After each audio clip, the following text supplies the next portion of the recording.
Football is America's America. football, Let's football go. is America. If you don't like it, you can kiss your candy ass. It's a moment in time. I don't give a damn. Oh my God. You love this. It's 30 to 27. Chiefs win. Chiefs win 30 to 20.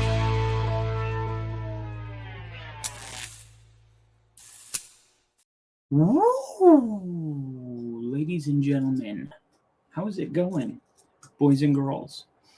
If you are lucky enough to be in your fantasy football playoffs right now, you know what's at stake tomorrow. I don't need to tell you.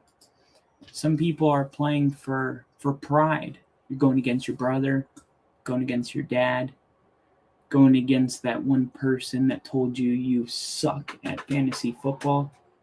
Some of you are playing for money, $1,500. I've seen leagues up to $4,000. I'm in a league that first place pays out $1,500.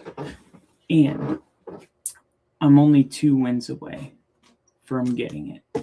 2 measly wins. But we all know how fickle fantasy football is, and sometimes you start the right players and it still just doesn't go your way. Today, we're going to do everything we can to make sure that that doesn't happen to you guys. Okay? Actually, I am going to put a little, a little light back there. There we go. We're going to do everything we can. All right? Lineup questions are open. So if you guys got a lineup question, just go ahead and throw it in there, and I'll answer those immediately. Before we get started, just want you guys to know where I am at. I'm in a 12-team league. It is a PPR league. Here's my team. That's not it. Here's my team. All right. 12-team league. Here's all 12 of the teams. It's a $150 buy-in.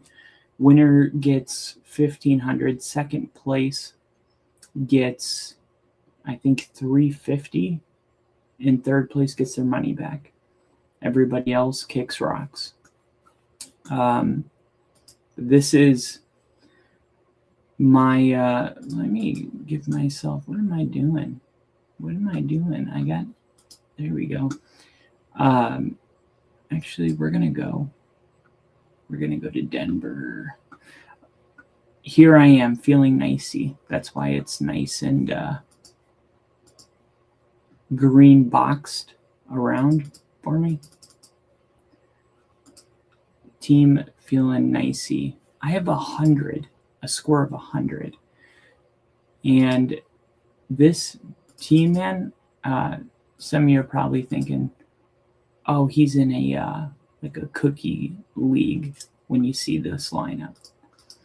But no, the strategy that I have told people on this show to use is what got me this team. It's as simple as that. And of course, I will share it. But let me turn my name off. There we go.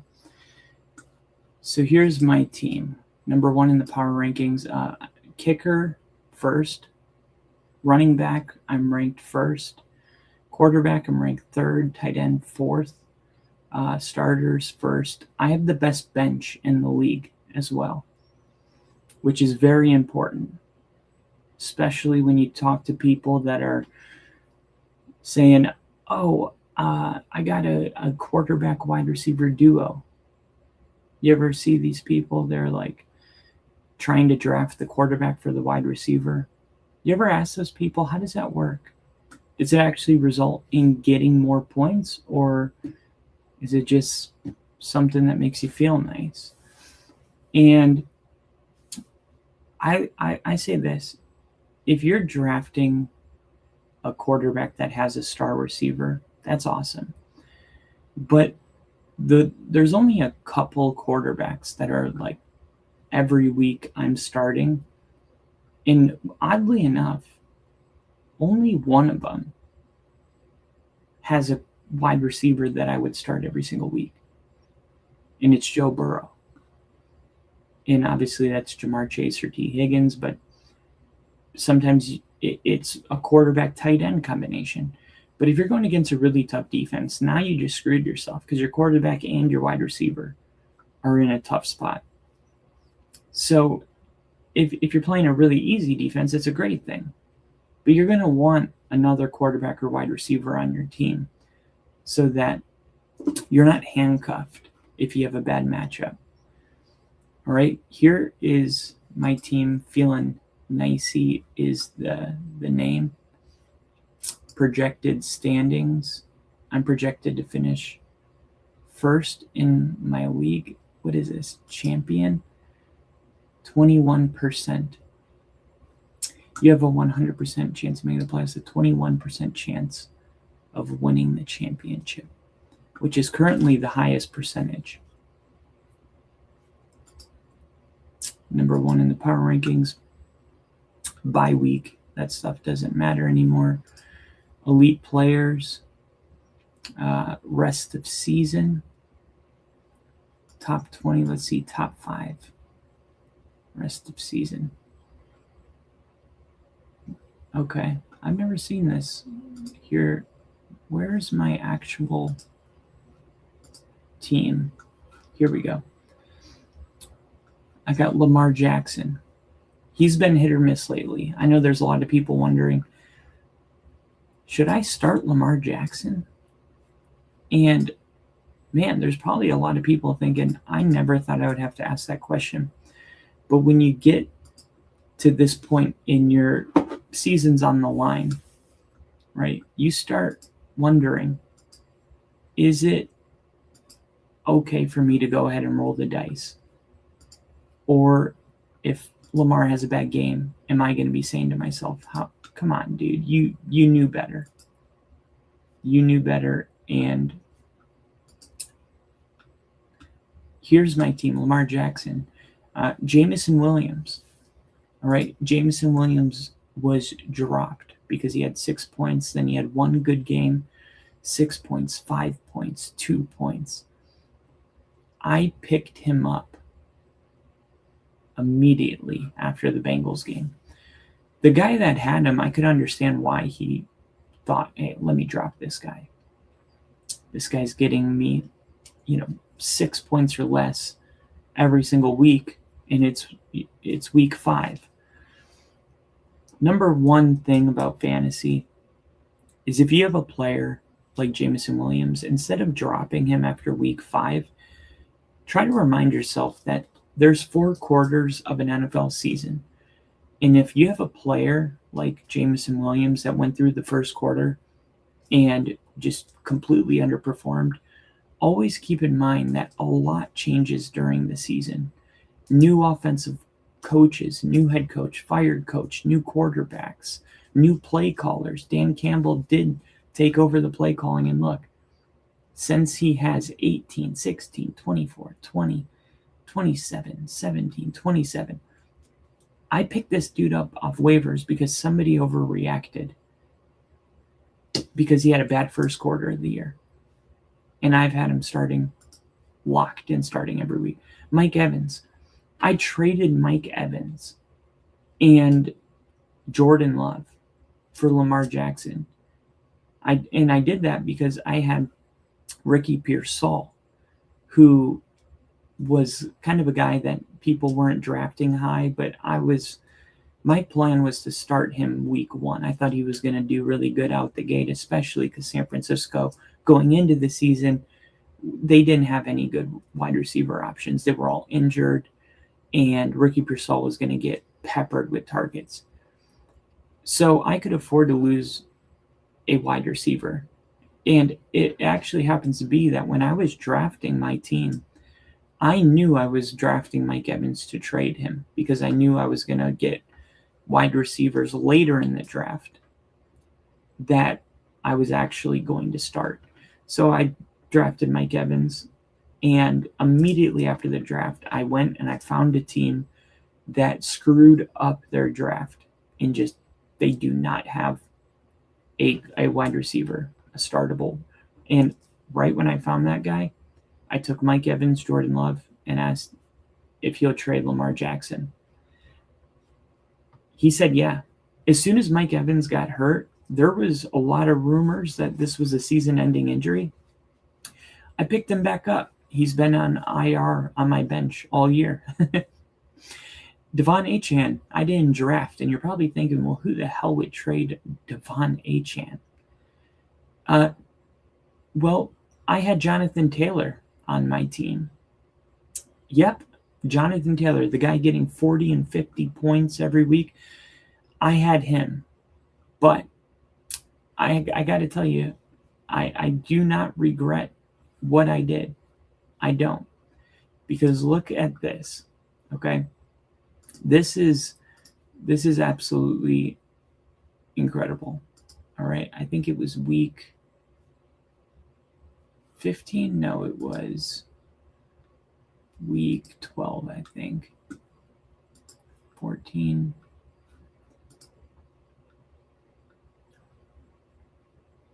Okay, this is easier. We'll just do it that way.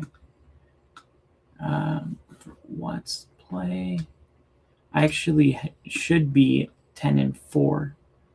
The only reason I'm not is because I forgot to bench Lamar when he was a game time decision, and then they said he wasn't playing.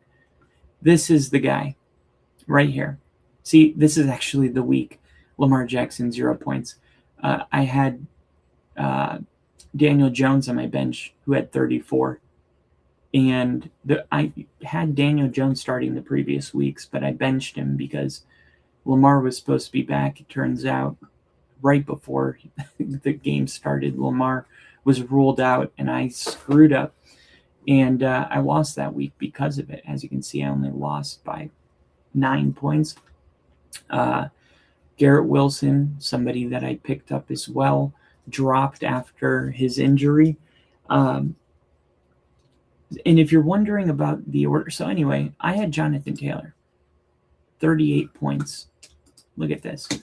I had Jonathan Taylor, week 1, week 2, 30, 30, 30, 24, 34, 34, 7, 52. I sold after 52. Because as we all know, the trade deadline's week 12, and I saw this, and I said, we're not getting that kind of production. That's not happening again. Not because he's not capable, but because Jacksonville's the best run defense in the league, and they play him twice. Houston's top 5, Seattle's top 5, San Francisco, I believe, is 8th. And Kansas City, I wasn't sure. I knew Kansas City was going to, do much better than Atlanta. We'll put it that way. But, yeah, I mean, I saw his remaining schedule. I saw that he just scored 52, and I thought, well, who could I trade him for that would put me in a better position? Because there's not many players that it would make sense to trade a guy like that for. But the guy that is in first place, he's 12-2, and I'm going to play him in the championship most likely. And I'm going to beat him most likely because he's going to start Jonathan Taylor, and I'm going to start Devon Achane. Look at Devon Achane. Say, like I said, week 11, he had a bye week. Okay, Devon Achane has almost not as impressive, but almost as impressive. But look at the remaining schedule. Cincinnati, the number 1 worst run defense. Tampa Bay, 7th worst. The Jets, 3rd worst. Pittsburgh, they're decent. 10th, 4th, 9th. These were fantastic matchups. So why did I trade Jonathan Taylor? It has nothing to do with the player. It had everything to do with the opponent. It has everything to do with the opponent. Now look, if you look at Jonathan Taylor, since I've traded him, I traded him here 8 points, 15, 11, 13. Oh, what happened? He's got 1 touchdown in the last 4 weeks, 5 weeks. I mean, he had 5 touchdowns in between weeks 8 and week 10. And then exactly what I knew was going to happen happened to him. We got Daniel Barry in Sports Highlights in the chat. Happy Sunday, everyone. How's it going, Daniel Barry? Happy Sunday. Just going over some fantasy football. But yeah, in that's the type of trade that is required if you want to win this thing. People will look at a player like Jonathan Taylor, especially him being 38, 58 type points. And you know what they would say?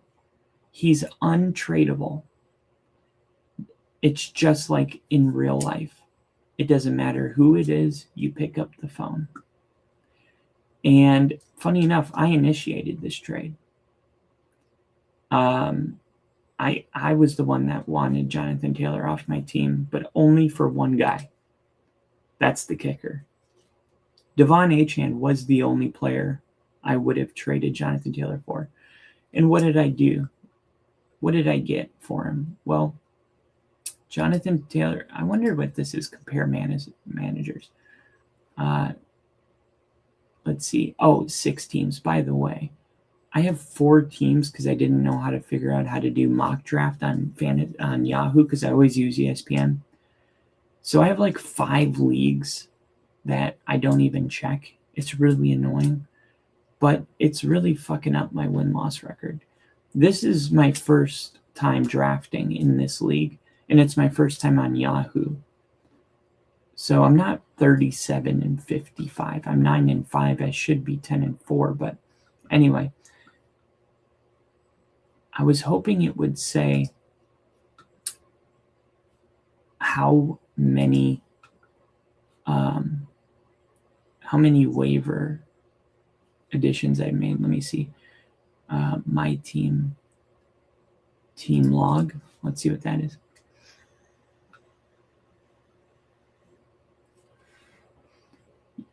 Waiver priority 10th. Total points 1,800. Since 2023. Oh, last year. Yeah, last year it auto-drafted for me and I didn't even... It sucked. I was meeting my girlfriend's parents and it auto-drafted for me. And I remember I starred a couple players and guess what? I starred Josh Jacobs and he was my number 1 overall pick and it screwed me up all year. But anyway, I was hoping it would say how many waiver picks that I've made. I think it might be in here.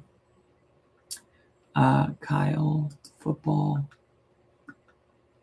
fantasy football, trophies, medals. I don't know what any of this shit means.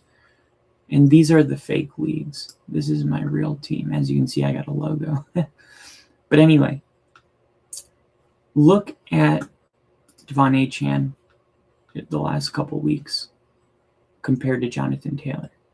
134 yards. He had 92 yards in the first half. He didn't play the second half in this game because of a rib injury. And then last week, I tell you, what I am concerned about is the new quarterback. I hope he still throws him the ball. Christian McCaffrey, there's nothing to say about Christian McCaffrey. We all know Christian McCaffrey. Kyle Pitts Sr., this is the equivalent. Kyle Pitts Sr. being on my team is the equivalent to the Bears winning tonight. They had such poor clock management that they weren't able to save the 2-minute warning. It took them 42 seconds from the end of third down to kick the field goal. And because it took 42 seconds, the 2-minute warning went away. And the field goal was good, but with 1:58 seconds left, they only had 2 timeouts. So the Bears had to kick an onside kick, and they didn't really have to do that, but they did. And somehow recovered the onside kick and scored a touchdown because of it. So it's like bad clock management won the Bears the game. My trade for Devon Achane, he wanted Dalton Kincaid, and he gave me Justin Jefferson, which at the time I thought was fucking awesome. No, it hasn't been awesome. Matter of fact, it's a miracle that I've been able to win with one of my players essentially getting me nothing. And I've done it 3 weeks in a row. It's a miracle. I mean, Justin Jefferson, if my team wasn't amazing, I mean, this guy would have lost me everything. And the other guy would have felt like an evil genius because he's like, obviously Justin Jefferson's one of those guys that's so good. You feel like you're compelled to start him, even if he's unworthy. Sergio Audric-Estime or Tony Pollard. That's a good one. That's a good one. I know Audric-Estime pretty well. Audric-Estime was actually a Bronco we drafted Audric-Estime, and he came out of Notre Dame, strong runner, doesn't have that breakaway speed, but here's my concern with him: the amount of teams that he's been on since Denver. I mean, you spend a 5th round draft pick on a guy, you would think that you would want to keep him, but Denver was like, no, we're going to have to go elsewhere. He had a fumbling problem as well. And I mean, look what it's taken for Audric-Estime to even get a starting opportunity.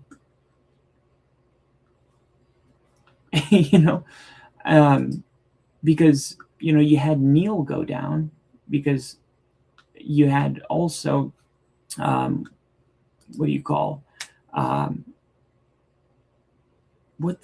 Kamara. All right. Kamara went down as well. So it's like, they're kind of just throwing him out there. I make a list of rankings. I had Vidal, Algier, Charbonnet, Pacheco, and who's your other guy? Tony Pollard, who actually kind of just like put himself back on the map last week. Had like a Tony Pollard of old. I had Tony Pollard going against backup quarterback, 28th. And then I had Julian McLaughlin here. Where did I rank Audric-Estime? He can't be that low. I must have missed him. I think I had him right around Blake Corum, Jordan Mason. I'm telling you, what does my gut say? My gut says Tony Pollard. And usually, like, I would have a strong opinion. This is kind of a weird one because it's kind of like Superbad when he's like, your name's McLovin. He's like, yeah, it was between that or Muhammad. And he's like, why the fuck was it between that or Muhammad? Is this for a flex position, or is this your running back number 2? That's really important for me.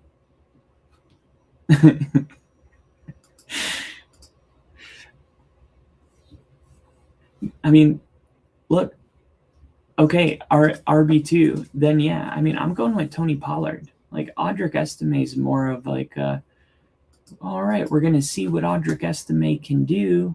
That's, a lot different than what we're seeing with Tony Pollard. Like, Tony Pollard, I have him ranked around Kenneth Gainwell. I mean, he's first off, he's in his best stretch of the season. Okay?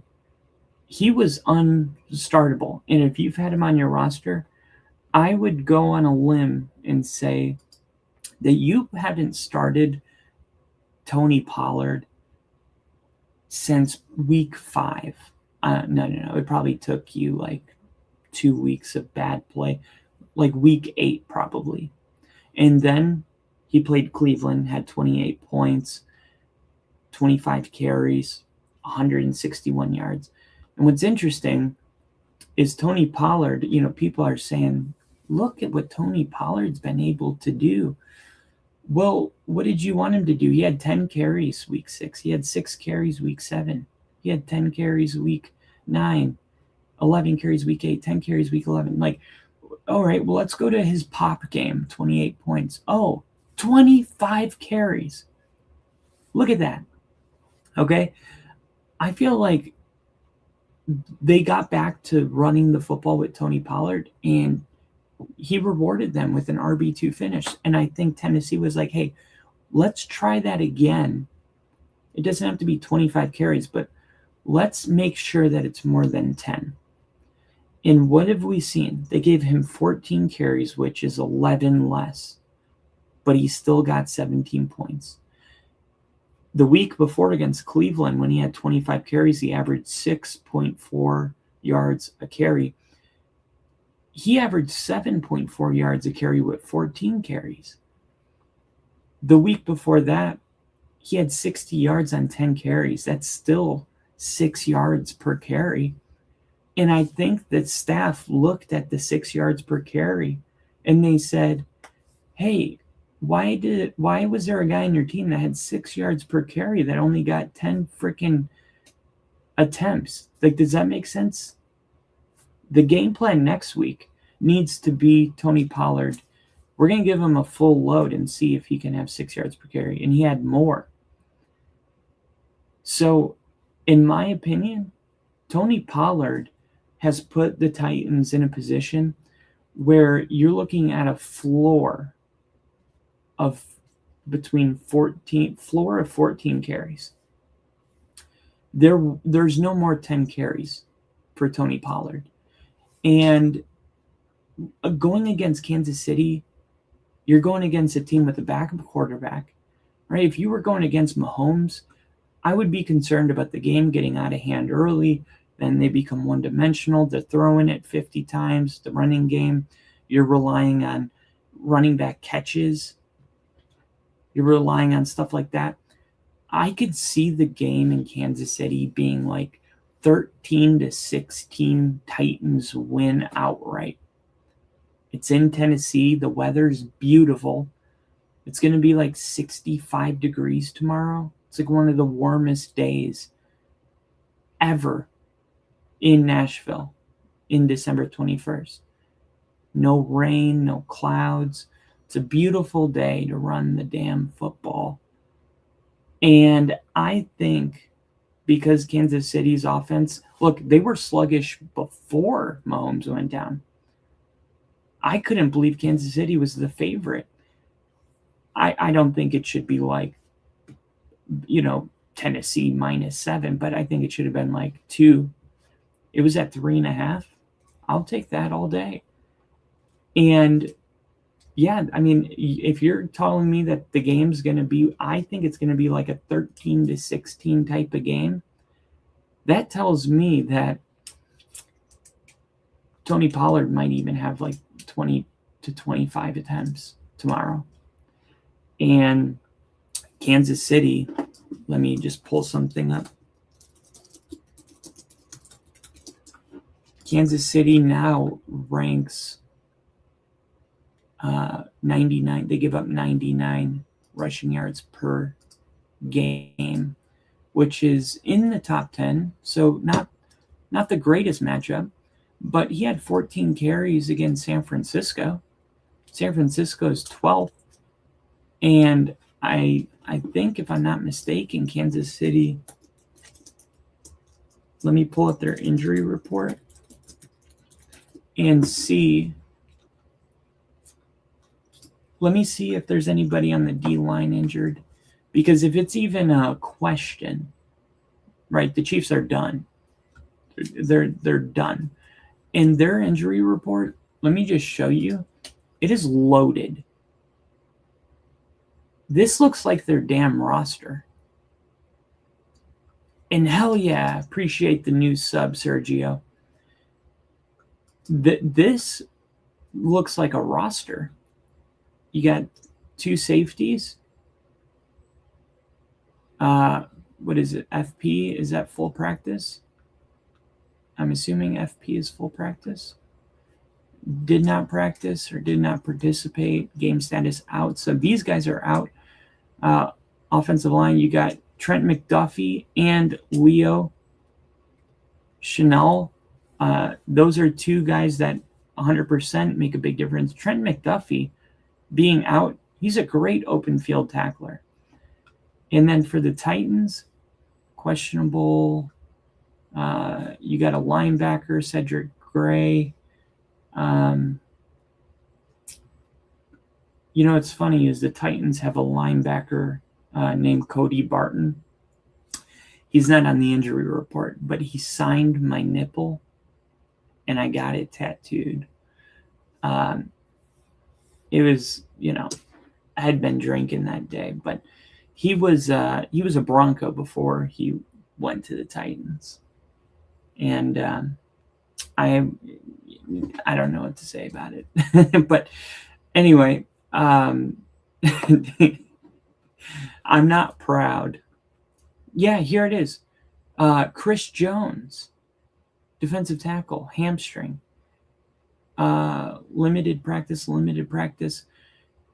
Then he registers a full practice on Friday. I just don't know if you're Andy Reid and you got a guy like Chris Jones, imagine he has a significant injury when the Chiefs are playing for nothing. And you're already out Rashee Rice. You're out Jawan Taylor. You're out Jalen Moore. You're out Trent McDuffie. I actually think the game script is going to be, hey, we're going to run the hell out of the football. And I think Tony Pollard, he might be ranked a little too low. Like, I could see him having, like, top 10 potential this week against a Kansas City team that has nothing to play for. I mean, it just doesn't. There's nothing at all that you look at saying like, oh, these guys are going to come out, play inspired. They're going to play good football. And then the Jets in New Orleans. I mean, look, the Jets don't have anything to play for either. But the big difference is, I guess, with the Jets, they're the 28th ranked defense in rushing yards allowed per game. So better matchup, better player, more reliable. He's on a heater. I would go with Tony Pollard.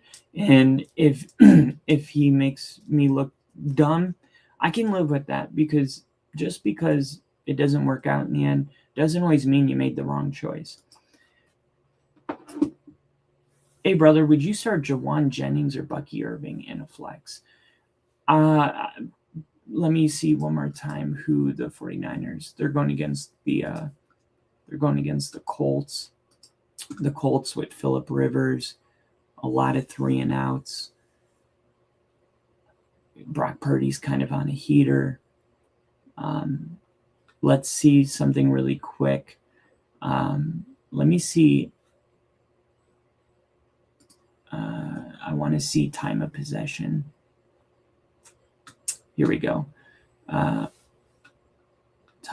takeaways per game, turnover, giveaways, safety, fumbles, opponent penalties. What I want to see is scoring up. Yeah, here we go. Yeah, the Colts are, because I just wanted to look at yesterday. So first half possession share. And I'm just looking at the last one game. So the Rams, this is in the first half. The Rams possessed the ball in their last game against Seattle in the first half 70% of the game. And if you watch Thursday Night Football, you're like, yeah, they definitely did. I mean, it was like the Rams had the ball the whole time. Sam Darnold had, I think he had 6 passing yards in the second quarter. And I had a bet on him to have 15 passing yards per quarter. So I was very frustrated with how Seattle operated in the second quarter. I can't believe they turned that thing around and won the game. I mean, the 2-point conversion, that was like one of the best games I've ever seen. Now, this year, now the Rams are one of those teams. Like if you got the ball 70% of the time, I'm gonna start a receiver like that. Why do you think Devontae Adams and Puka Nacua are putting up these crazy numbers?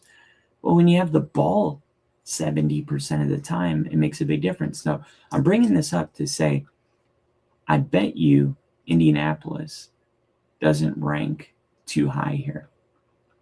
I'm only looking at their last game because Philip Rivers has only been there for 1 game. Oh my God. No, Indianapolis is ranked 3rd. Wait. They possessed the ball in the first half last week against Seattle, 63% of the first half, which was 3rd. Green Bay and the Rams were the only teams better. Oh, wow. Okay. Let's see about the second half. Let's look at average time of possession in the last 1 game. San Francisco, 37 minutes. Last week, there was only 1 team that had the ball longer than the 49ers. And it was weird. It was the Bengals. The Bengals. That must have been a very fluky game. Because they got beat 24-0. But only 1 team, but no team had the ball longer than the Bengals. So 2 things. 1, if you have Lamar Jackson, you should be encouraged by this. Because A, it was 24-0, so he wasn't trying to pile up and make big plays, very conservative. B, he didn't have the ball very long. And he still put up good numbers. And then after the game in the press conference, they asked him, "Oh, you look like you were moving better out there." And he said, "I told you I was feeling better. I guess you guys didn't believe me." So Lamar Jackson's like really feeling good right now. I'm so mad at myself for starting Jacobs in my lineup. I wish I could have started both Irving and Jennings. I love this perspective. Thank you. Like, I would have told you, and I'm not trying to be an armchair guy. Josh Jacobs was on crutches on Monday. And you see that in fantasy football, people say there are certain guys that if they play, you start no matter what. If no one else tells you, let me be the guy to say that's just not true. That is absolutely not true. And I learned that the hard way. And I still go against it. I'm not saying that I do it like the right thing. No, I'm like talking to myself and you. I had Garrett Wilson, somebody dropped him, and I picked him up. He thought he was going to be out all year. Garrett Wilson comes back, his first game back, and I start him. And there's question marks of whether he's actually healthy or not. This guy got injured in like the first quarter and has been out since. And I should have known better, just like you should have known better. Josh Jacobs was on crutches on Monday. I used to think that if a player was on the injury report with something like a sprained ankle, it truly just didn't mean anything. I don't know why. I just thought, yeah, no, that's nothing. Like, as long as they're okay to play, we build up these guys to be like these like freaks of nature, and they are. And I think that's why we sometimes forget that, like, I've sprained my ankle so bad I've heard it snap, and I couldn't even put any pressure on it.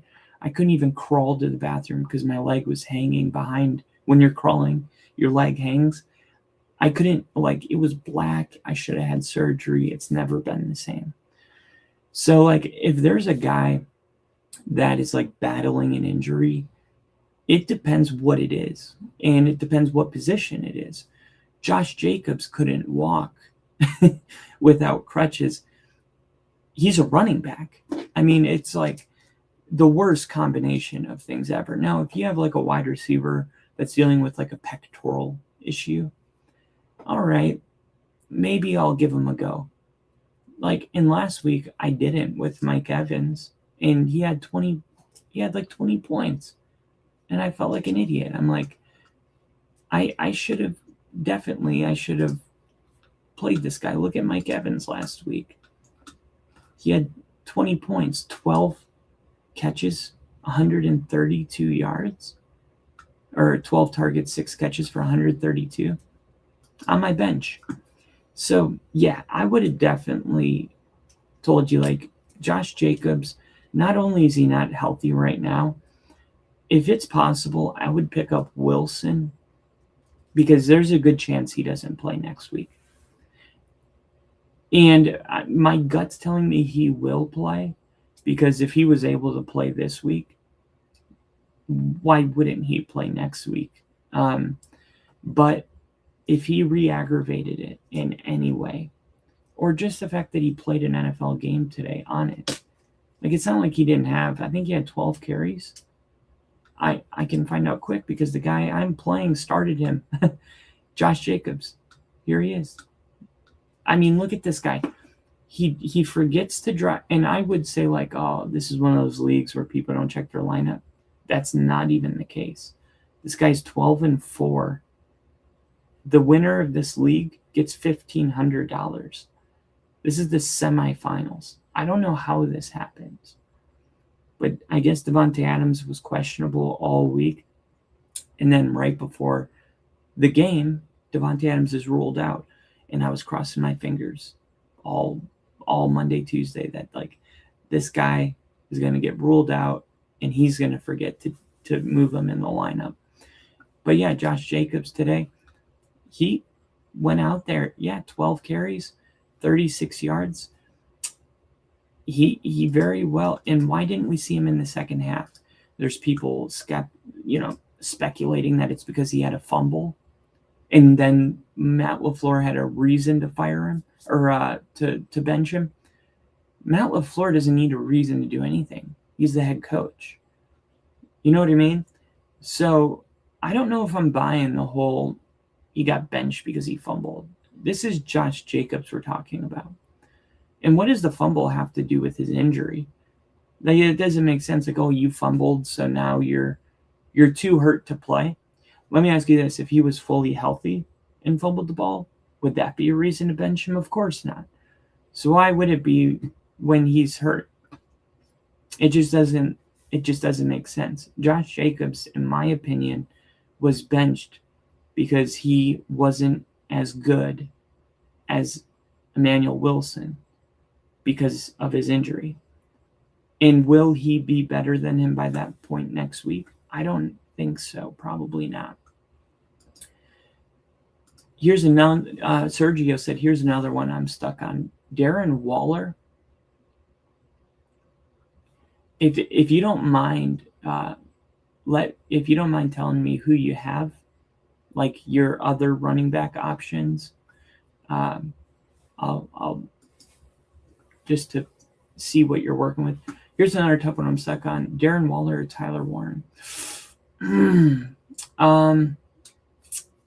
I think I would go with Tyler Warren. And before I answer that as like a finality thing, let me take a look. Because here's the thing. Darren Waller, if Tua was playing, Darren Waller. What you don't want to do is chase last week's touchdowns with this week's quarterback. Darren Waller. I mean, hey, I would say, like, first off, give yourself a pat on the back, because I bet you, I bet when you drafted Tyler Warren, by week 5, you were probably like, I'm winning it all. Like, Tyler Warren is just insane. But you're going against the 49ers, which, if I have two guys I'm like 50-50 on, I always go with the guy playing on Monday night. I like to have one guy playing on Thursday just because it's fun. But these guys out there that'll have like 3-4 guys playing Thursday, that is my nightmare. I even look at my opponent. If there's 2 guys I'm 50-50 on, and one of them plays Monday night or Sunday night, I always go with that one. People are more likely to want to have like a standout game on prime time. Think about it. In one scenario, you're playing at 1 p.m. with 13 or 7 other games going on.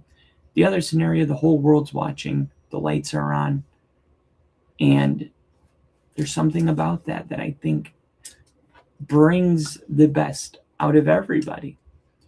And B, if my opponent is beating me by, like, let's say 14 points, I want him to have no one left to play, and I want to see my one guy, or even, a guy in a kicker or a guy in a defense, because it's like having like a 7-leg parlay that has 1 o'clock games, 4 o'clock games, and Sunday night games, and like something in the 1 o'clock game screws up your whole parlay. It's like, that sucks. So I like to have something that I can look forward to. If I'm going to lose, I want to lose at the very end. I don't want to lose at 4 o'clock on Sunday. That's not fun. I'd be so mad at starting. Oh, okay, I got that one already. I might be cooked for the playoffs. Okay, here's these other ones. I heard that Quinn Ewers likes to target the tight end since he's 32nd in receiving yards, receptions, and touchdowns to tight ends. Cincinnati, and they're 32nd against the run as well. And I have Achane, so maybe we ride this out together. So on one hand, Tyler Warren, a very difficult matchup, but Darren Waller, I have Darren Waller ranked 13th, and I have Tyler Warren ranked 11th this week. I mean, Tyler Warren, because Phillip Rivers just doesn't have the ability to throw the deep ball anymore. He doesn't have the strength to get hit. It's like Tom Brady when he was 45 years old. He had the fastest time to throw in the NFL because he was like, I'm not getting hit. So there's a reason they call tight ends a safety blanket. Now, the same goes for Quinn Ewers, who's making his first start. He's going to want a security blanket as well. It's just such a wild card because we don't really know. We don't have a sample size of the Dolphins' offense operating. We don't know if Mike McDaniels is going to switch it up, but we love the matchup. We do love the matchup against the Bengals. Let me ask you this. Is there anybody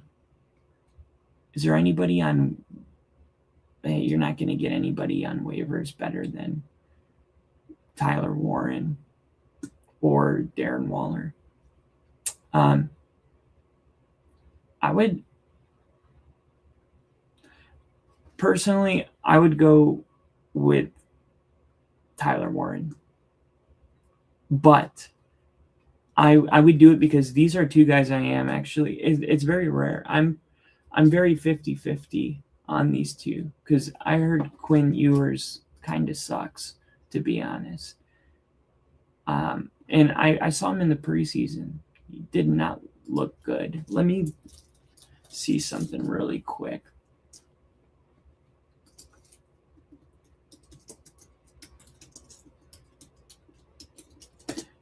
And Gainwell or Pickens? Ooh, now we're talking. Oh, by the way, as far as that last one goes, I have something for you. Gainwell has been that's kind of Gainwell or Pickens right here. This one. Ewers This delivers is off Ewers. target. He put his receiver high This snap is handled. Ewers delivers off target. He put his receiver Theo Weiss Jr., the rookie out of Missouri. 3rd down and 5. It's Ewers. On the slant, it's broken up. Josh Blackwell lunging into the intended target. AJ Hennig, the Lincoln Way East alum. I mean, we haven't talked enough about Spidey. I mean, you look at their nickelback, sign him to an extension, and Kyler Gordon, the guy's got blitz, he gets turnovers. Is like one of those guys that you're just like, I'm starting this guy. What happened? Making my internet work too hard here. And then really it's about the health of Brisker. And let the defensive Bears defense is pretty good as well. linemen and linebackers have more opportunities on shorter plays. Screen pass. All right. And that was dropped, incomplete.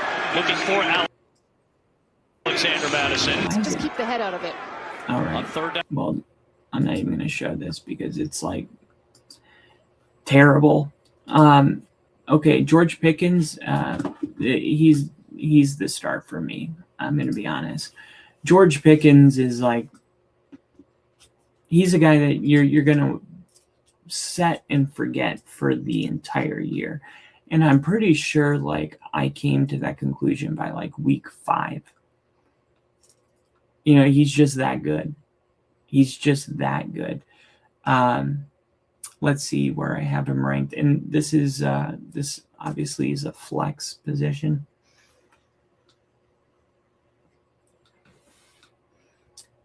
Let's see, where is he? George Kittle, Kenneth Gainwell, RB 27 at Detroit. And then George Pickens, wide receiver 10. Yeah. George Pickens, I know he's like, if I'm not mistaken, he's disappointed, right? The last couple of weeks. Let me see if I can pull his number. I don't need to. I remember he's been disappointing, but you don't want to get into these habits of chasing last week's really good game, and the opposite is like benching because of a bad game or even 2 bad games. You have to ask yourself, like, okay, why is this guy having 2 bad games? Like, what is it? Well, he went against the Minnesota Vikings, who've allowed the fewest touchdowns to quarterbacks. So I don't know if it's so much like this guy's in a rut as much as it's like, yeah, that's kind of to be expected. It's kind of like Genty is going against Houston's defense. Somehow, I really don't know how, but fantasy has projections for Genty 15.7. I'd be shocked if he got 7 or 15.7. And you know what's even funnier is like, look at this, 15, 17, 17, 17. Look at his last 4 games, 9, 12, 5, 5. He had this one good game against Cleveland where he got the single touchdown that the Raiders scored the entire day. And it was because he had 58 yards on 8 catches against Cleveland. Now, weirdly enough, Cleveland's like one of the better run defenses. So, but, here he is against us. I'm a Broncos fan. 5 points. Here he is. I mean, what are we talking about? Like, we got a guy that's had, 2 games over 20 points. This is almost a third. But you don't want to, like, look at these projections and be like, because I know how it feels when you have a guy on your bench that's projected like 18 points. You want to see how much I know? That's how much I know. It went down to 14. But still, like, look at my Mike Evans is at 13. Yeah, I know this feeling kind of blows. And it makes you wonder, like, am I doing something wrong? But you just got to ignore them completely. You can glance at them, but just know, like, they're not accurate. They never are. They said Josh Jacobs was going to score 17 points tonight. Who would say that? Who would even predict that? He was on crutches Monday. So, all that to say, in my opinion, like, Pickens has got to be the move. Now, let me see really quick in my team or my league. I'm wondering who has Pickens, but I guess it ultimately doesn't even matter who has Pickens. I just wanted to see how much points he had last week. But I have CeeDee Lamb as wide receiver 5, and then I have George Pickens as wide receiver 10. And if the thing about George Pickens is this is one of those guys that you have to brace for a potential bad game. But if you're going against a guy that started, let's say last week, Kyle Pitts had 50 points, right? If that is you this week, like, you're going against somebody that had like a Kyle Pitts like performance, then you got to start George Pickens, because sometimes you just need his upside. And like, or if you started a guy that got you 0 points, or like Josh Jacobs, I started him, he got me 6 points.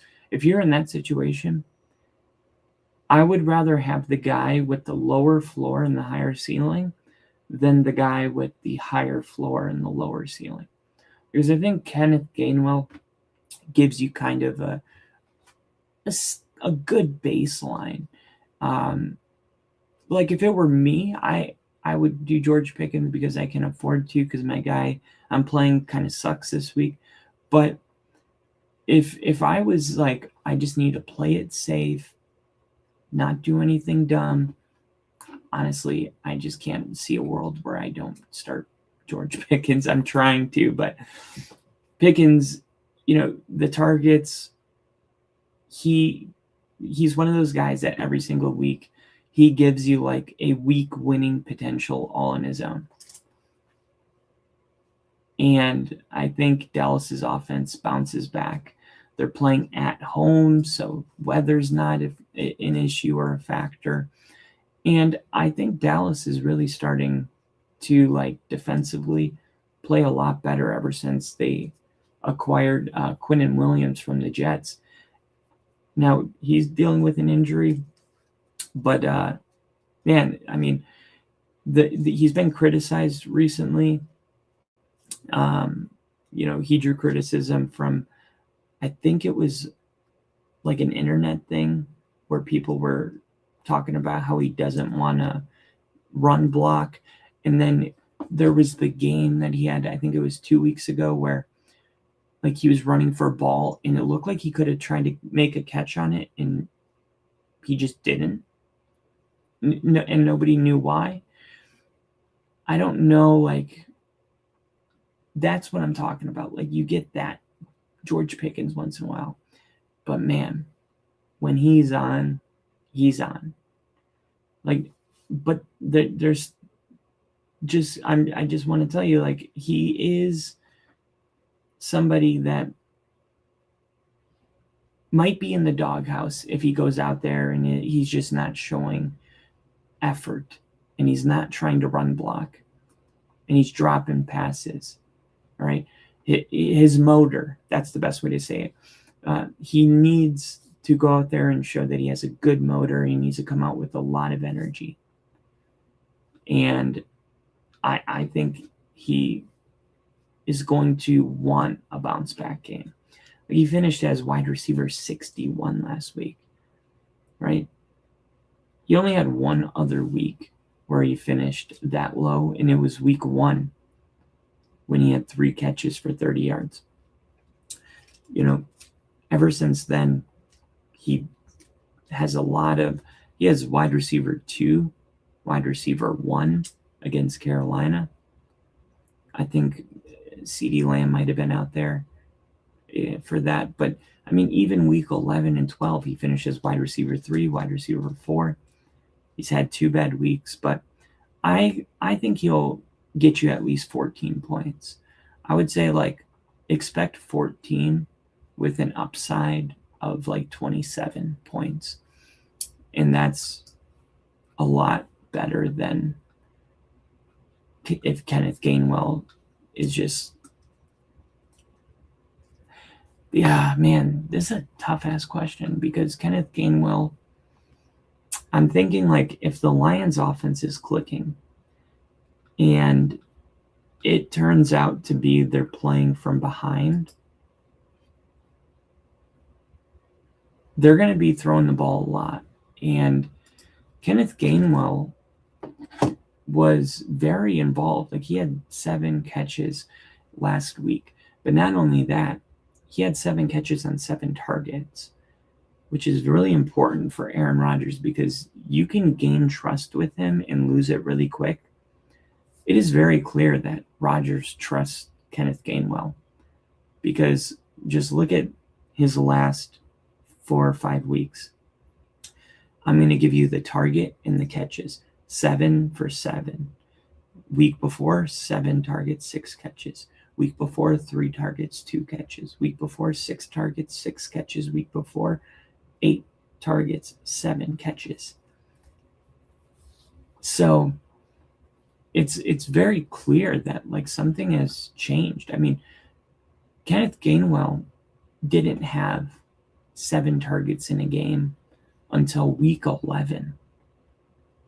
Not one game did he get to 7 targets until week 11. Since week 11, he has 31 targets. That's 5 weeks. He had 8 targets, 6 targets, 7. The exception of the Buffalo Bills game, which, if I'm not mistaken, they got blown out in the Bills game. Or no, maybe? I don't remember. But whatever. The point is like, this guy's getting between 6 and 8 targets, and that results in like 7 or 8 catches. And how does Detroit do against running backs? They're terrible. They're very, very susceptible to the running back, especially in like the screen game. And I know this because I was looking this up. I think it was 4 weeks ago. Against the running backs in passing. I think I saved the article to you. Yeah, they've struggled significantly against opposing running backs in the passing game recently, giving up big plays, allowing high receptions, yards, struggling with pass. I've changed my mind. This is how I decide, though. I have to do a deep dive into a world where I start George Pickens, and then I have to do a deep dive into a world where I start Kenneth Gainwell. And I need to come back and say, all right, which world do I want to live in? Okay. I think this is definitely the move. Not only that, but the Pittsburgh Steelers are going to let's say this. The Lions have to win out to get in the playoffs. So you're going to get the best version of the Lions, an aggressive Lions. Expect them to go for it every fourth down. So there's only one way the Steelers are winning this game, and it's by being aggressive back. And I think the Steelers are going to be like, hey, when we need to just convert on 3rd and 5, 3rd and 4, we're not going to throw the ball 15, 20 yards deep to DK Metcalf. We're just going to try to extend the drive, dump it off to Kenneth Gainwell. Kenneth Gainwell leads Pittsburgh in receptions.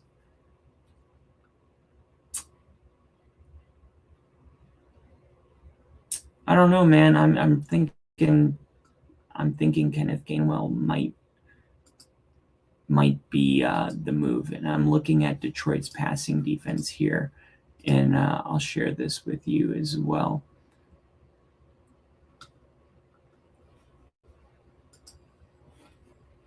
Lions, here it is.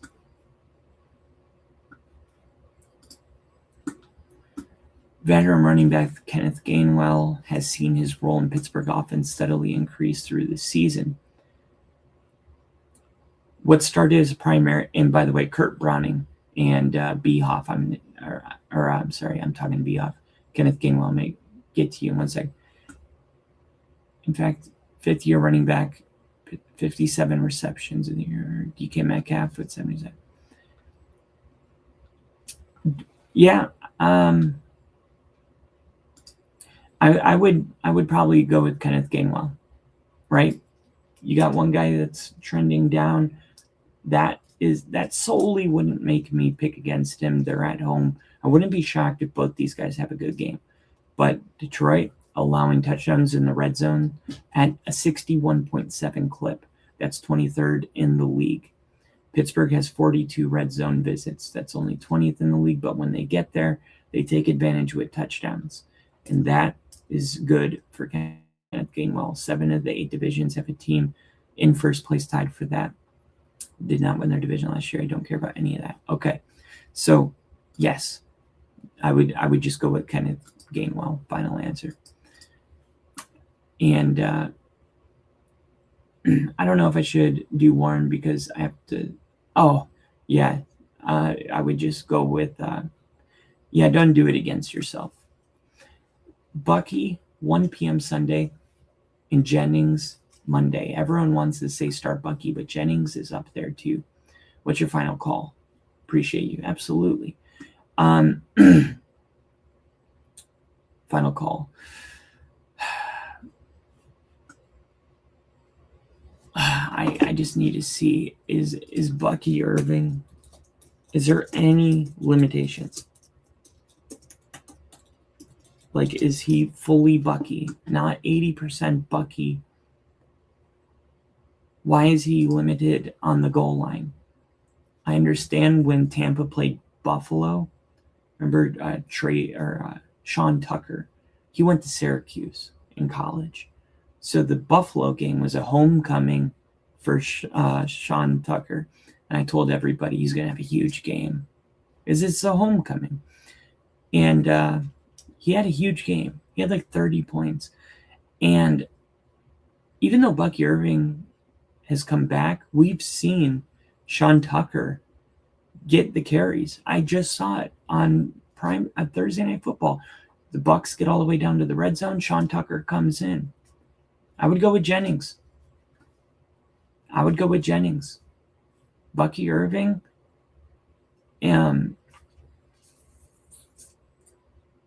He's been struggling in goal line situations. He had 16 red zone targets this year. He failed to get a single yard on 8 of his 16 touches. That's half of them. 8 of his 16 touches in the red zone, he failed to get a single. I said red zone. Goal line. Okay, so they're on the goal line. They need to score. 16 times they've given it to him. Half of the time he doesn't get a yard. We already know about the injury.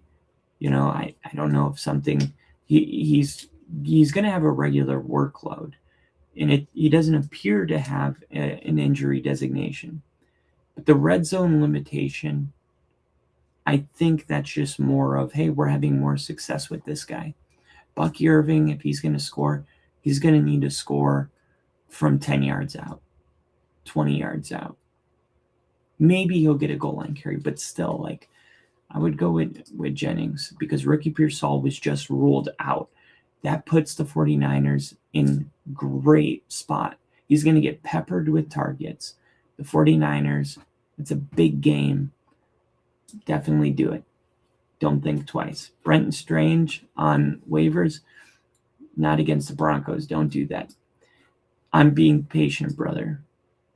Oh, pick 2. London versus Arizona.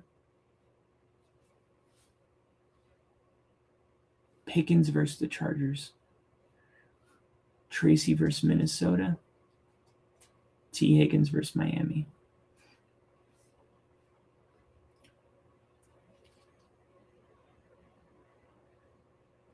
I'm going to rule Tyrone Tracy out. Minnesota's defense. T. Higgins going against. Let me see. I think T. Higgins is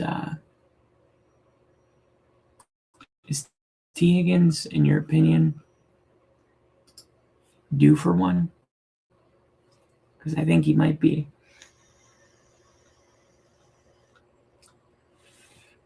39. Yeah. Drake London is, I mean, he's got to be on your list. Atlanta, Arizona with Jacoby Brissett. He's been throwing it all over Jacoby. Marvin Harrison Jr. is coming back, which hurts Michael Wilson, but still, I could see this game being one of those like 31-34 type games. And if that's the case, then yeah, I mean, expect Drake London to have a game like we've seen all year. The only thing is Michael Penix isn't going to be out there. He's officially questionable still, but we're assuming he's active in this case. Before missing time, he had 3 really good games in a row. Expectations should be measured, but like I've been saying, like who gives you the upside that he gives you? He had, I mean, 34 points week 9, 14 targets, 9 catches. He's gone over 100 yards. Look at this. He had 158 yards, 118, 104, 119. I just don't know how you don't start that guy. Pickens is, things are kind of weird right now for Pickens against the Chargers. It's in Dallas. If it were my team, and then the Miami game, it's where is that game being played? Miami is week 16 at Miami. Beautiful. Let me just check real quick. Miami weather. 70 degrees. It's going to be 80 degrees, 70 degrees, 0% chance of rain. Joe Burrow. I would go with T. Higgins in Drake London.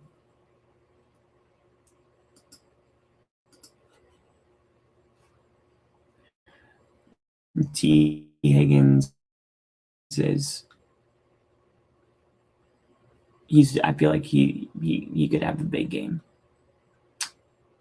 And this is also one of those where, like, we see a lot of times where we're going to take our best corner, put it on Jamar Chase, and T. Higgins is going to sit back and eat. I just don't want. I playing in a dome. I'm really torn on Pickens, and I think my final call. I would take Pickens.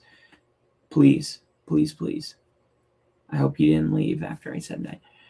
Because things just haven't been right with the Bengals, and things haven't been right with Pickens lately. But I think it's just he went against a really tough team in Minnesota, and then he had one bad game before that. Now we're putting it all together like that's who he is. Chargers are playing for, the 1 seed. They're still. The Chargers control their own destiny to get the number 1 seed because they play Denver week 18. If Denver loses even one football game. And I think they're going to come out. They're going to want to win, and Dallas is going to want to play spoiler, and it's in Dallas. I think Dallas is due for a big game. I think Dak's due for a big game. I don't know if they win outright, but I think both of these teams are going to score in the high 20s or 30s. I would go with George Pickens and Drake London. If London doesn't play, I would go with Higgins. If Higgins, vice versa. But it should be between, I think, London, Higgins, and Pickens. It even rhymes. But I would definitely go with Pickens and Drake London. Jennings Bucky gets his goal line snaps taken away from Tucker. Exactly. Jennings has also been playing well as of late and will be at home on Monday Night Football. Last question for me. Purdy or Goff? 4 passing touchdowns. I have Amon-Ra St. Brown on my team. Who do I start? That's a good one. Man, Brock Purdy had such a good. I would go Brock Purdy.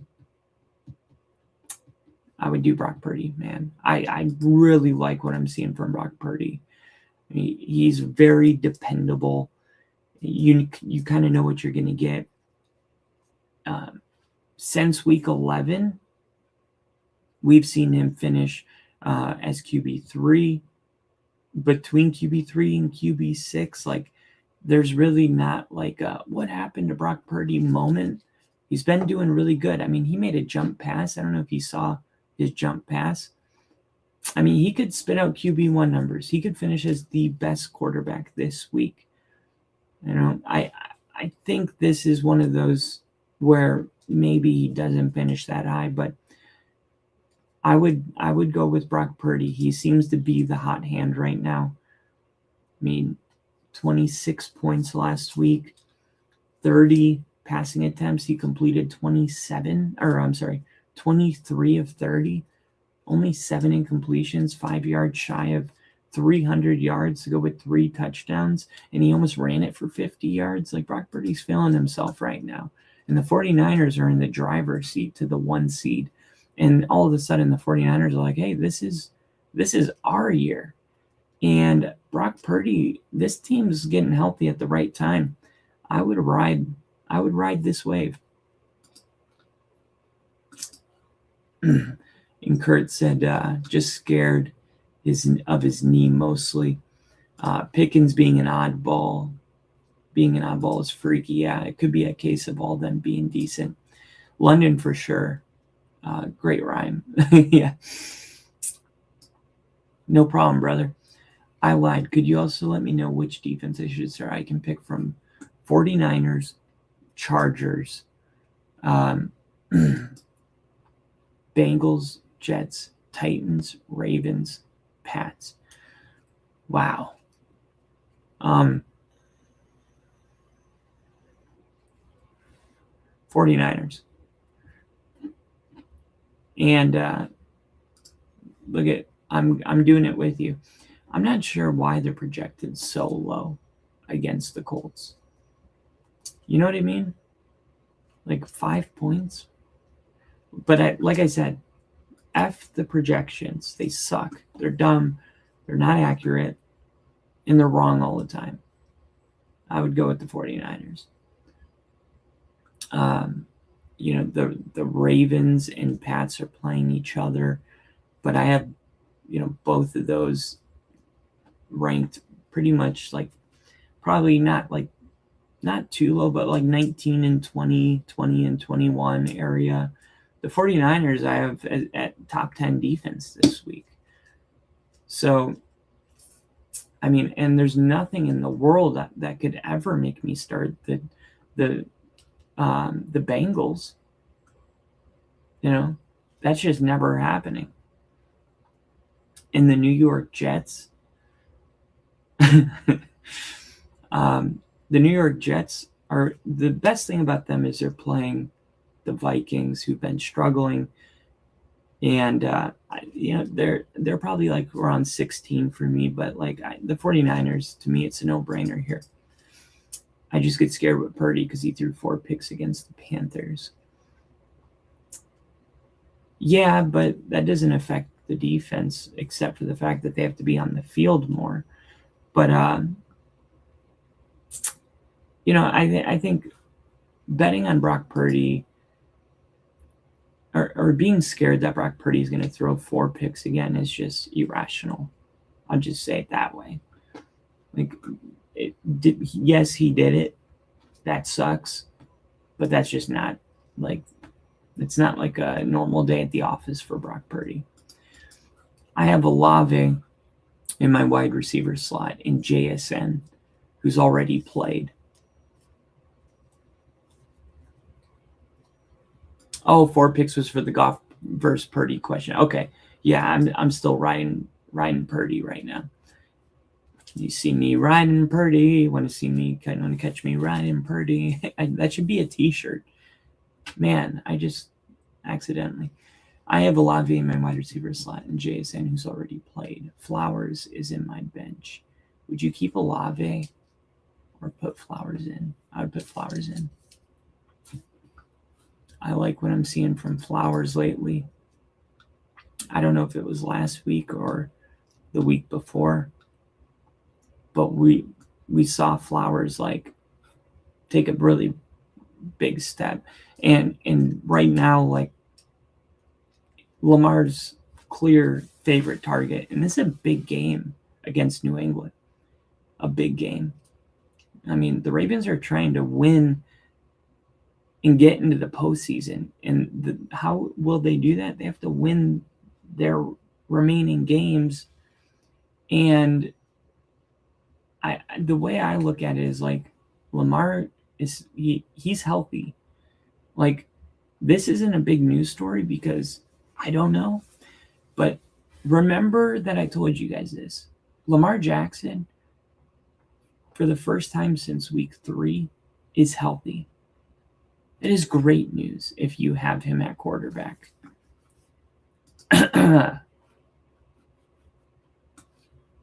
But that's also great news if you have Zay Flowers.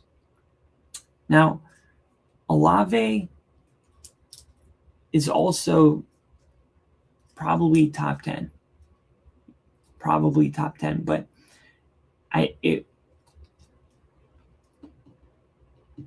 man, that's tough. But you know what? First off, be happy. That's a lot better than being like, what should I do? I have this bum or this bum. Like, you're in a really good spot. I mean, Chris Olave's been really consistent, getting a ton of targets. I mean, he's going to get like between 10 and 13 targets, where Zay Flowers, he doesn't really get that many targets. Once in a while, he'll break 10, but it's only happened twice all year. And last time it happened was against Pittsburgh. The time before that, when it happened against the Rams. So, what am I saying? Look at the games where he has like 5 targets, 6 targets, 5 targets. Miami, Cleveland, Jets, Vikings, Detroit, that's a weird one. Maybe he got hurt. Cincinnati, 5. Look at the games where he has 7 to 11 targets. The Bengals with Joe Burrow, the Steelers 2 weeks ago, the Bears, the Rams, the Chiefs, Buffalo. So the trend here that I'm clearly seeing is when the Ravens play a playoff team, when they're in that mode, because the Ravens are one of those teams that I do believe that they play down to their opponents at times. And we've seen, like, when the Ravens go against a team like the Patriots, it's like, hey, you're going to need to have a game today. And Lamar is going to get you the ball. And you're going to have between 75 and 120 yards. And unfortunately, he only has 2 touchdowns this year, which kind of sucks. But his 2 touchdowns, he had a touchdown last week. So maybe that's something he can build off of moving forward. And then with Chris Olave, you're getting a ton of targets. And he's going against the Jets. And he's becoming one of those guys that is QB proof. Like, it doesn't matter who's playing against him. He's a very steady play, where I feel like Zay Flowers is more of a boom bust type player. I have Chris Olave as like a low ranged wide receiver 1. My gut is telling me Zay Flowers, but my brain is telling me Chris Olave, if that makes sense. And fantasy football is one with both. So usually I would say trust your gut, but it has to be your gut. It can't be mine. But I'll just say this.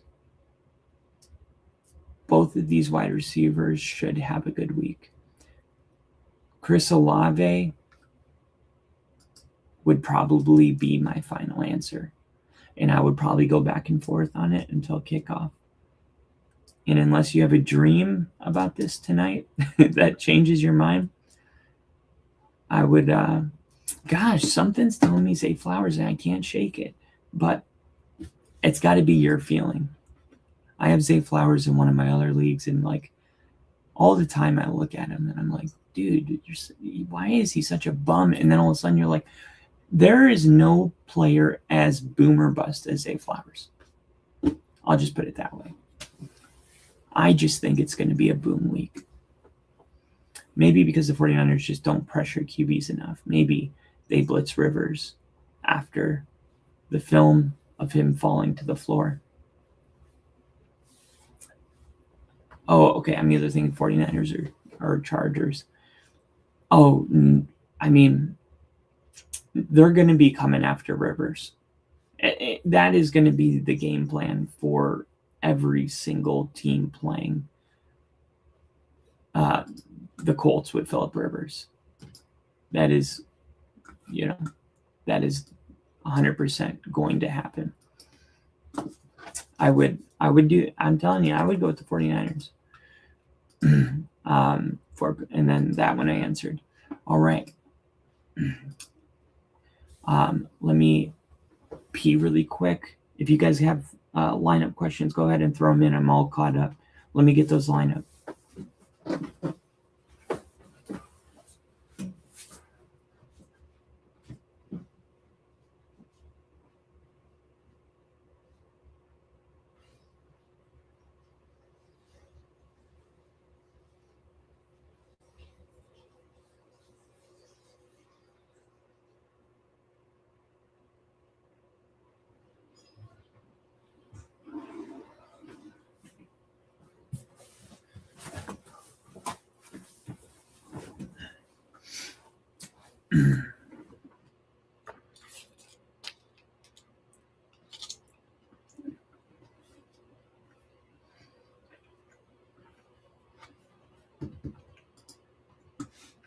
All right.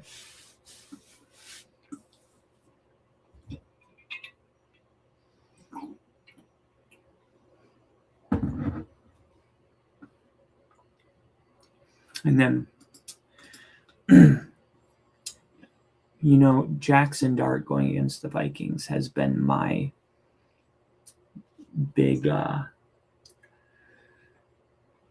difficult thing I've been dealing with. Last week, I woke up and I was like, I'm starting Jackson Dart. And I opened up my fantasy app and I put Michael Wilson in and benched Omarion Hampton. And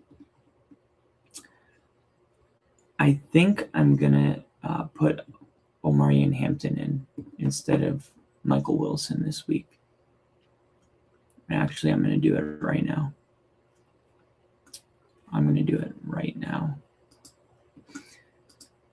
Like I said, projections, they don't mean anything. And it's hard for me to do this. But you have to. Because look at it. Michael Wilson, I picked him up when, look at these modest projections. I picked him up as soon as Marvin Harrison Jr. I remember where I was. I didn't even know this guy's name, but I was watching NFL Network and it said Marvin Harrison Jr. had like surgery on a pectoral muscle and he will be out. And I immediately went on my phone. I said, who is second in targets for the Cardinals? It was Michael Wilson. I started him that week. He had 34 points, 18 targets, 16 targets, 11, 15. Now, this Tampa game, Marvin Harrison Jr. played in this game. And like that's what happened. And it's like that's what he was doing all year. It's one of those guys whose fantasy value is solely reliant on Marvin Harrison Jr. not playing. So, Omarion Hampton, have a day. I'm starting Jennings in flex, and hopefully, look at you guys. These are. I don't even know how to do this. It's gum. It's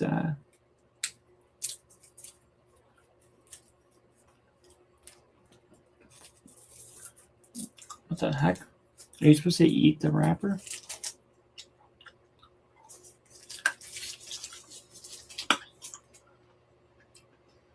Wow.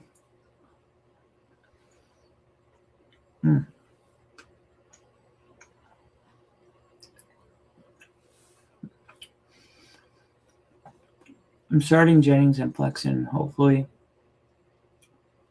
I'll have that dream about Olave or Flowers. I need major points because I started Jacobs next to Bijan instead of Bucky. Well, at least you have Bijan. I mean, Bijan Robinson's going to have a huge day tomorrow. And that's going to make up for Josh Jacobs. You can bet on that. Going against Arizona, that's going to be a high-scoring game. McCarthy versus Dart will be a show. Lamar hasn't been himself this year, which is why I'm hesitant on Flowers. Yeah, but Lamar, let me see if I can pull it up here.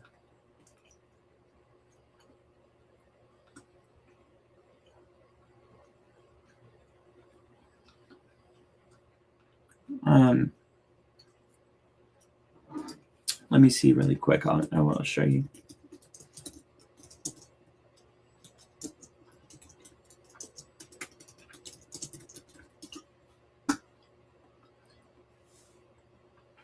Here it is. Baltimore, let me share this one. Baltimore Ravens quarterback Lamar has stated he's feeling better after dealing with a series of injuries, hamstring, knee, ankle, toe.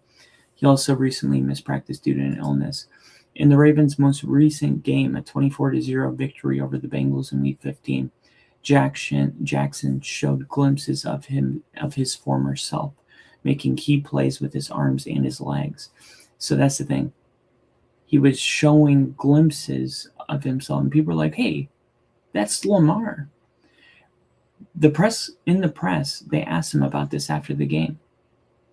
Jackson mentioned he will only run when necessary to gain positive yards or first downs rather than pushing it too hard and risking injury. But after the game, fans and analysts observed that Jackson looked better in recent weeks, one source stating he looked closer to his usual self against the Bengals. The general consensus was that he was making a course correction and getting back on track. What I was going to say was the press asked him after the game. They said, "Hey, you looked like you were back to your normal self." And he said, "I told you guys I was feeling better. I guess you guys needed to see it to believe it." And I feel like that's something you say when you get your swagger back.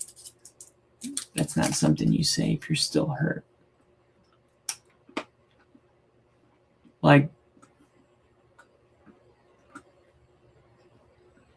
the Vikings defense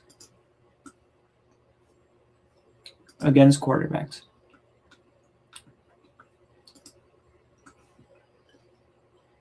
Here it is.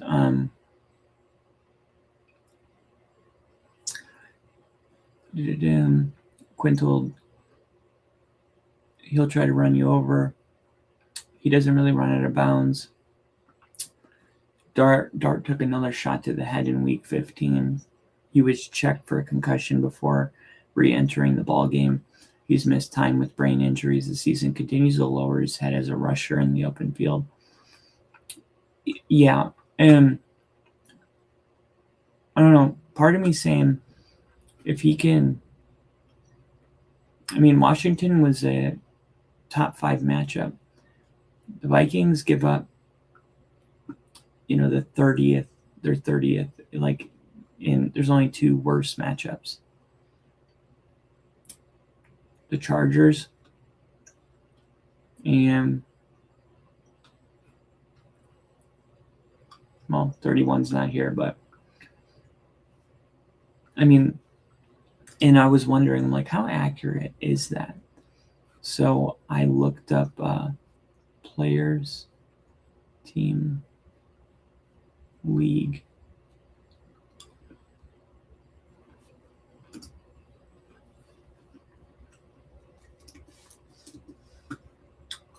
Dak, because he just played the Vikings, 17 points. And look, Denver, he had 9 points. And then Philly, he had 13. So, these matchups really kind of do matter. Whenever, he went against Minnesota, it's he didn't throw for a single touchdown pass. And that's a much better offense. That's Dak Prescott. Part of me is wondering, if I'm going to regret this if I don't go from Dart. That is good news from Lamar. Maybe I would lean Lamar now, too. Yeah. And I would say, though, if Dart was playing a mediocre or bad defense, I would definitely start him. And I even thought about picking up Baker Mayfield this week. I don't know why I have this feeling that this Carolina game and Tampa game is going to be 41-40, and it's going to go to overtime. And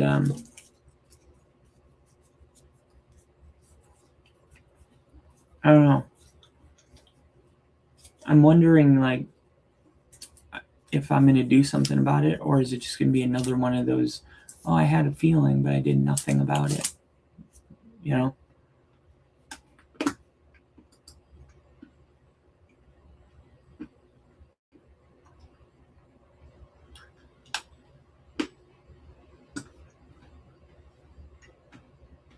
He had 27 points last week against Atlanta.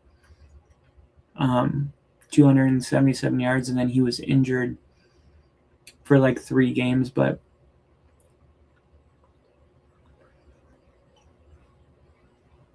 the other thing was people were saying, oh,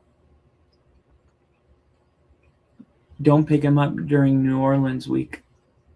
Look how bad he did last time they played the Saints. He had 7 points. He had 15 this time. But look at this. 24th, 23rd is the closest. But look, he had 38 points against Seattle. And this is a division rivalry. Let me see. Bucks Panthers 2024.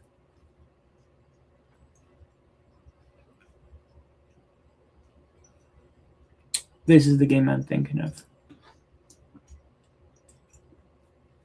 No, the Panthers played somebody and it was like 41-40 or something. Baker, 235 yards, 1 touchdown, 2 picks. And then December 29th,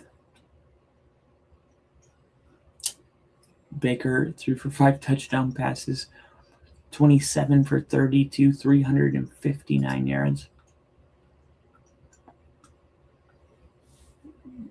9-7, so that would have been week 16.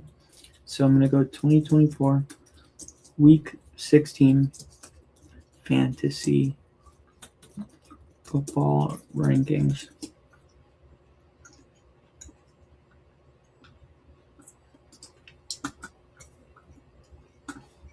Week 16 fantasy football rankings 2024.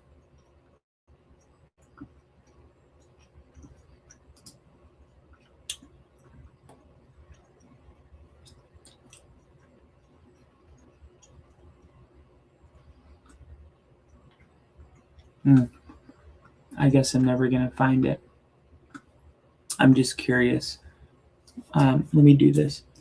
How many points did Baker Mayfield get in week 16 in 2024?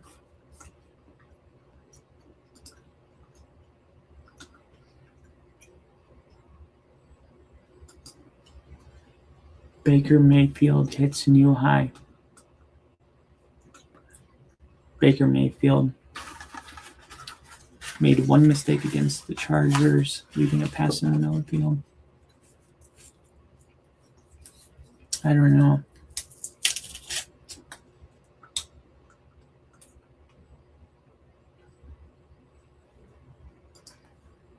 I don't know. Something's telling me.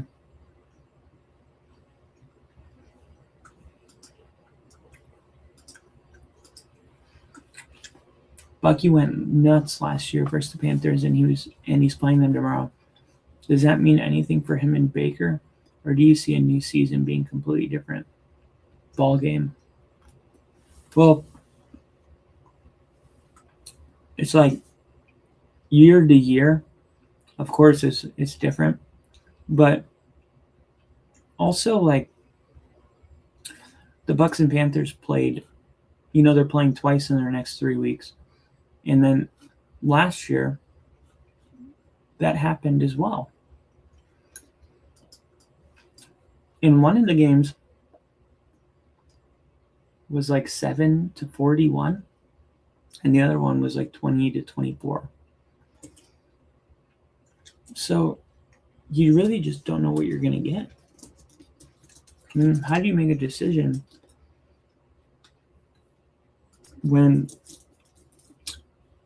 Look at 14-28, December 29, and then 2 weeks before that, it was the same thing last year.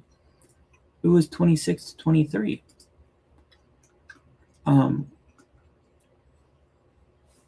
This was the first matchup. So maybe I'll start Baker on the second matchup. Bucky Irving had 152 yards on 25 carries. Mike Evans had 118 yards and a touchdown. Baker threw 2 picks. And then the second matchup, Bucky Irving had 113 yards. Didn't he just have 113 yards on the last one? Baker, 359 yards, 5 touchdowns. How many points is that? That's like a 40 burger, right? That might be a 50 or like a 40 something point game.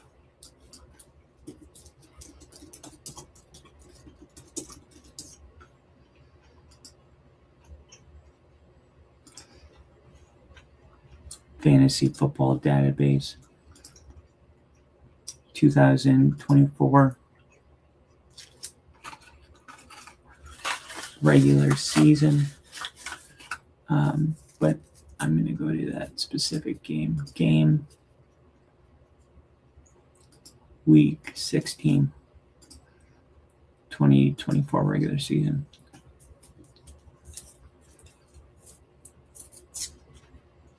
I did say week 18. No, week 16 to week 16. Week 16 to week 16. Chuba Hubbard, Carolina, played Arizona. Okay, so what was it, week 15?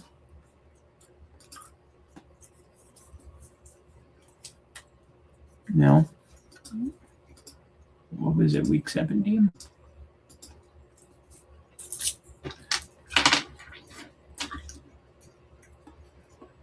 Tampa Bay, yeah, here it is, 359 yards.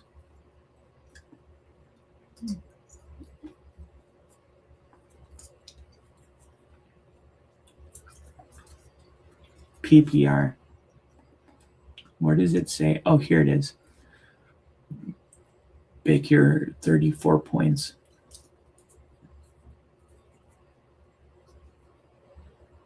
And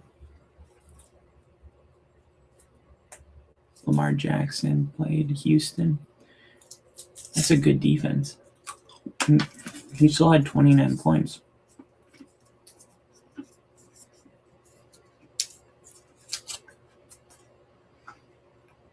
The Colts played San Francisco. Oh, no, I'm thinking of Jonathan Taylor.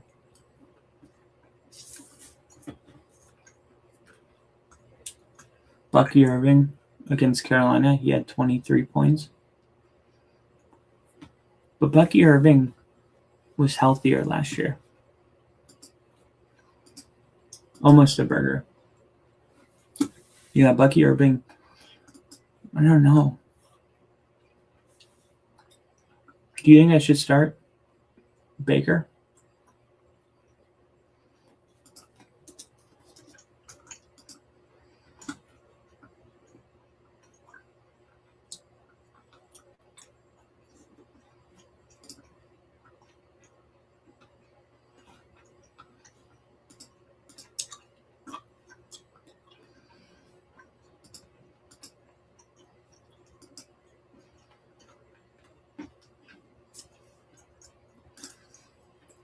I just can't start you if Marvin Harrison's playing.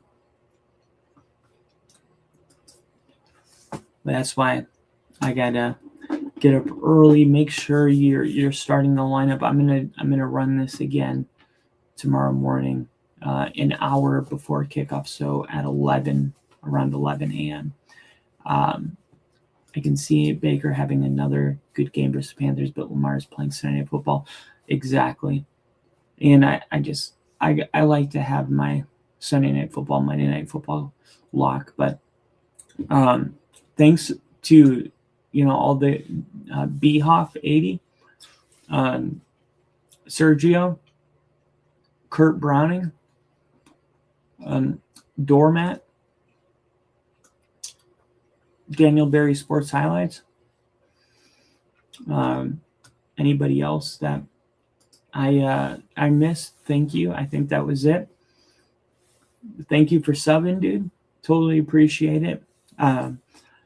Usually I'll have a little more energy, but I have a 3-week-old baby in the room right over there, and I can't wake it up.